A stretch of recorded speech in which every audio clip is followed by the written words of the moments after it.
Imagine you're a mammoth. A normal Tuesday, you're just eating grass, minding your business, doing mammoth things. And then, from about 15 meters away, some weird, naked, 1.5-meter primate hurls a rock directly at your skull. You didn't even see it coming, because nothing had ever done that before. That was the precise moment humans fundamentally altered the planet.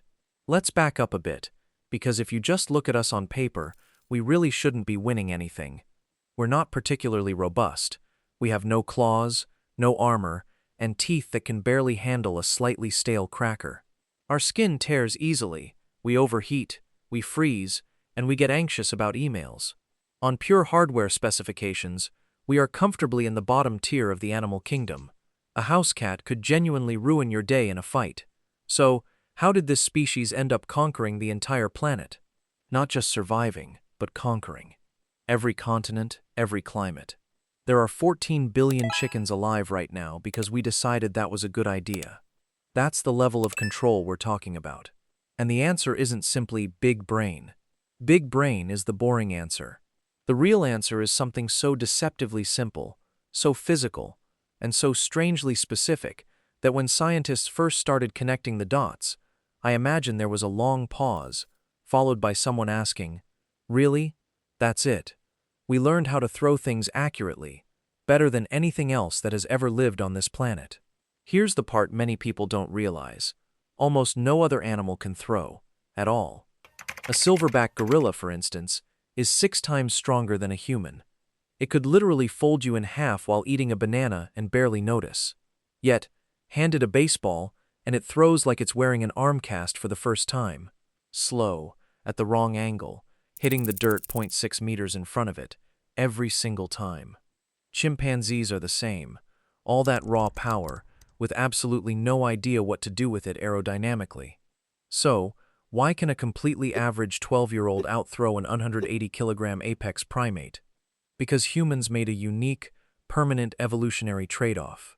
We voluntarily reduced our raw strength, essentially nerfing ourselves, and instead poured all our evolutionary resources into redesigning the shoulder. We evolved a rotating torso, a flexible waist, and a shoulder joint that functions like a biological slingshot. When you pull your arm back, your tendons actually store energy, coiling like a spring. Then, when you release, that stored energy fires from your feet, up through your legs, through your hips, across your entire body, and out through your fingertips. You are a trebuchet. You have always been a trebuchet. You just didn't know it. But here's the catch. A really good arm is useless if you can't aim. And accurate throwing is, I cannot stress this enough, a genuinely insane physics problem. Your brain has to calculate distance, weight, gravity, air resistance, wind, whether the target is moving, and the exact millisecond to let go. Just 2 milliseconds too late, and you miss completely. Not by a little, but entirely. Your brain performs all of this automatically, without you even asking it to.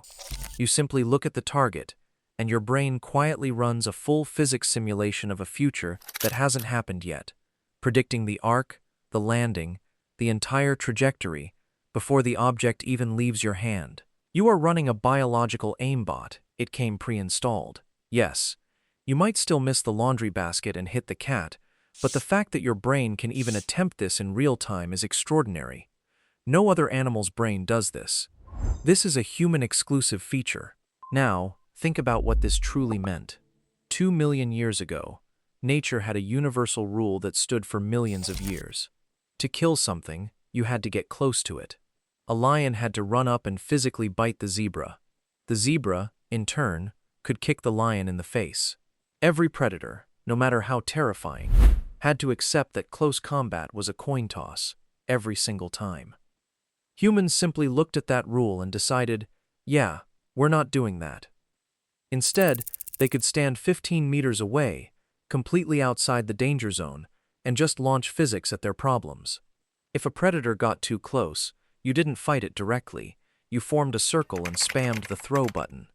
Imagine being a saber-toothed tiger, an apex predator, with millions of years of evolution as a biological killing machine, and suddenly 50 rocks are just arriving at your face simultaneously from every direction. That was not in the training data. There was no instinct for that. We invented artillery with our arms before we even invented the wheel, and from that point, we never stopped. We got bored of rocks, so we tied sharp ones to sticks, creating spears. Then we invented a bendy stick with a string to throw smaller sticks for us, the bow and arrow. After that came catapults, then guns, then missiles. We even threw a metal object so precisely that it entered orbit around Mars and is still out there right now, orbiting Mars, because we threw it.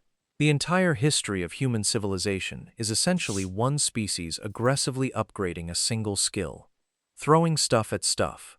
Look, right now you're probably not feeling like an apex predator. You're watching YouTube, you're tired, maybe you just misjudged a step on the stairs. But inside your body is a system that took 1,000,000 years to build. That flexible shoulder, that rotating torso, that instinct to look at a target and just know where to send something without calculating, without thinking. That's not an accident.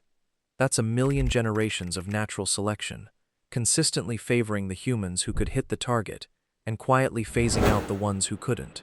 You are the descendant of the ones who hit the target. So, the next time you casually toss a piece of popcorn directly into your mouth from 0.9 meters away, and it lands perfectly, don't take that for granted. That's the skill that broke the food chain. That's the skill that built civilization. That's why you exist.